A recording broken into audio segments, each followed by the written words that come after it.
Olá, alunos! Tudo bem com vocês? Espero que sim. Vamos começar aqui para a nossa próxima aula. Então, lá.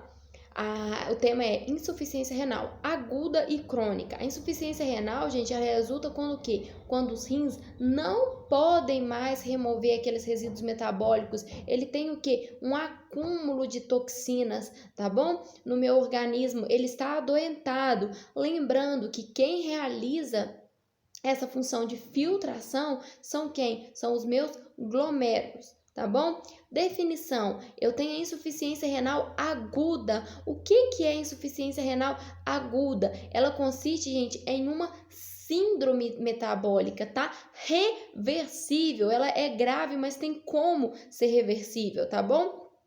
Em que o que, gente? Em que existe uma perda súbita, uma perda quase completa daquela função renal. Eu tenho uma taxa de filtração glomerular diminuída, podendo ser por quê? Por horas ou dias, né? Vamos ter o quê? Quando eu for olhar, como que eu vou identificar essa insuficiência renal?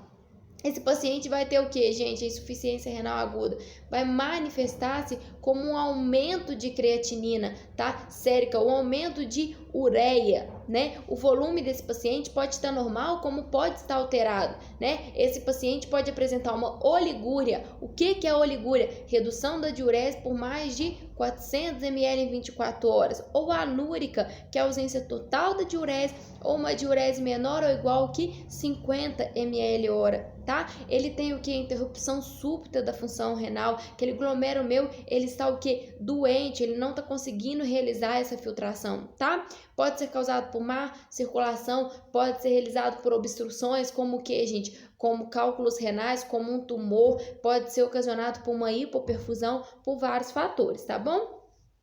Temos 3 categorias da insuficiência renal aguda: pré-renal, intrarrenal e pós-renal. Quando eu falo insuficiência renal aguda pré-renal, ela acontece antes de rim, antes de chegar no rim. O meu problema não está no meu rim, ok? Ele resulta de quê? De um fluxo sanguíneo prejudicado. Ele tem o que, gente? Ele tem uma hipoperfusão do meu rim. Ele tem uma taxa de filtração glomerular reduzida. Por causa de quê? Por causa de processos hemorrágicos, tá? Como uma perda grande, né, de sangue, uma hemorragia grande no meu trato gastrointestinal, pode ser por causa de um infarto agudo miocárdio que leva essa hipoperfusão, né, um choque cardiogênico também. Então, insuficiência renal pré-aguda, eu vou lembrar de que, gente, que do resultado do meu fluxo sanguíneo prejudicado, tá? De uma hipoperfusão, porém que aconteceu o que? Antes de chegar nos meus rins, ok? Intrarrenal é quando os problemas resultam o quê? De lesão no meu parênquima, no meu que, gente? Nos meus rins, nos meus glomérulos. O problema está nos meus rins, ok? Ou nos túbulos renais, né? Por exemplo, uma glomerulonefrite é a inflamação daquele glomérulo que está localizado aonde? Nos meus rins, tá? Então, intrarrenal, o problema está nos meus rins, tá? Queimaduras quando acomete essa região, lesões por esmagamento, tá, gente? Teve um esmagamento do rim, tá? Infecções ou reações transfusionais também pode acometer, tá? Reações, por exemplo, um sangue que não tinha a mesma compatibilidade, ele foi transfundido naquele paciente e teve essa reação, né? Que pode levar muitas vezes ao óbito. Queimaduras, por exemplo, quando o paciente ele ingere uma quantidade muito grande de quê? De soda cáustica, né? Ou se não, mesmo quando aquele paciente ele teve uma queimadura em grande extensão corporal, tá bom, gente? E pós-renal é o que? É resultado de uma obstrução distal do rim, longe dos meus rins, né? A pressão eleva nos meus túbulos renais, eu tenho algo obstruindo, né? Vamos lembrar de um monte de areia dentro da mangueira, de uma pedra da mangueira, a água não sai, a gente vê o que? Uma pressão, igual quando a gente tampa a mangueira para a água sair com mais pressão, né? É isso que nós vamos lembrar aqui. Então, a pressão eleva nos meus túbulos renais, tá? A mais adiante, a minha taxa de filtração glomerular diminui. O meu glomérulo ele não consegue trabalhar de forma adequada, tá? Então, eu tenho algumas fases da insuficiência renal. Quais que são as fases? Primeiro, o início à agressão. Eu tive que ter uma agressão, tá? Eu tô com algum problema que acometeu. Depois, oligúria. O que seria, gente, essa oligúria? É o aumento da concentração sérica de quê? De ureia, creatinina, ácido úrico, tá? Nesta fase, desenvolve situações, o que, gente? Que colocam a vida em risco, tá? Eu tenho, por exemplo, o aumento de potássio que pode levar o quê? A uma arritmia cardíaca, tá? Depois que eu tenho essa fase de oligúria, dessa redução, desse acúmulo de toxina, eu tenho a presença de quem? Da diurese, que é o aumento gradual dessa diurese, é o aumento do meu débito urinário, tá? Que ele vai aumentando gradualmente, tá? Depois eu tenho a recuperação. A recuperação, esse paciente vai sinalizar uma melhora na função renal, porém pode levar de 3 a 12 meses, tá? Para quê? Para que aqueles exames laboratoriais, principalmente ureia, creatinina, potássio, apresentem nos seus valores de normalidade, tá bom? Sinais e sintomas: oligúria, né? Nós já falamos sobre oligúria, que é aquela redução da diurese de 400 ml, né? Menor ou igual em 24 horas. Uremia, que é o aumento de ureia. Lembrando, gente, que a ureia ela é tóxica para quem? Meu sistema nervoso. A ureia ela é tóxica, esse paciente pode ter o aumento de quem? De uma confusão mental, tá bom? Anúrica, né? Aquela diurese menor ou igual a 50 ml em 24 horas. Desequilíbrios eletrolíticos, tá? Acidose metabólica, eu posso ter redução do meu pH do corpo, tá? Eu posso ter uma redução grande do meu bicarbonato, tá? Ou aumento desse bicarbonato, vai depender de qual fator, o que ocorreu naquele rim, tá? Anorexia, náusea, vômito, diarreia, constipação intestinal, estomatite. Por que temos estomatite? Por causa da acidez, né? Quando eu tenho que uma acidez, eu falo assim, eu tô com uma má digestão, que agora eu vou tomar um bicarbonato que vai melhorar. Não é assim que nós fazemos? Vou tomar um Eno, vou tomar algo desse tipo. Então, as estomatites, eu tenho uma acidez, o meu pH tá ácido, né? A maioria das vezes o meu bicarbonato também será reduzido, tá, gente? Sangramentos, tá? Pode ocorrer sangramentos, tá? No vômito, pode ocorrer pequeno sangramento nas fezes também, tá? Que também são vistos.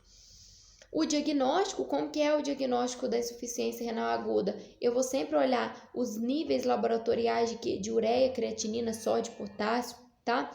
Eu vou olhar a diminuição dos níveis de bicarbonato. Eu lembro, eu tenho uma acidez. São casos raríssimos que o paciente não apresenta essa acidez, que pode ter uma elevação desse bicarbonato, tá? Pode ser no caso de uma reposição, que esse paciente já está tendo de bicarbonato.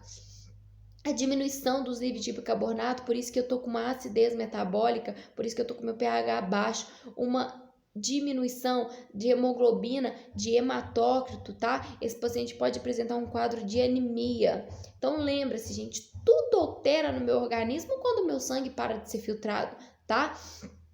Eu posso ter uma urina mais concentrada, eu posso ter uma colúria, aquela urina o quê? Preta, tá?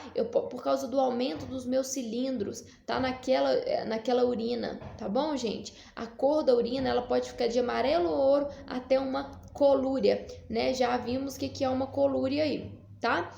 O tratamento. Quando eu falo de uma insuficiência renal aguda, eu tenho que tratar todo o meu sistema. Então, cardiovascular, gastrointestinal, hematológico, esquelético e nutricional. Eu tô com o meu sistema do meu corpo inteiro está alterado. O meu sangue não está sendo filtrado, tá? É uma perda súbita.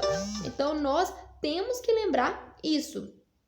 Então, tratamento, dieta rica em calorias, porém restrita de proteína. Não posso dar para esse paciente mais proteína, ele está com uma dificuldade na filtração, tá? Tem que restringir líquidos para esse paciente. Se meu sangue não está filtrando, se ele tem um acúmulo de líquido e não apresenta diurese, se eu dar mais líquido, vai ocasionar mais edema, podendo levar até um edema, o quê? Pulmonar para esse paciente, tá bom, gente? Administrar diuréticos, o que? Terapia substitutiva, né? Que é hemodiálise ou diálise peritoneal.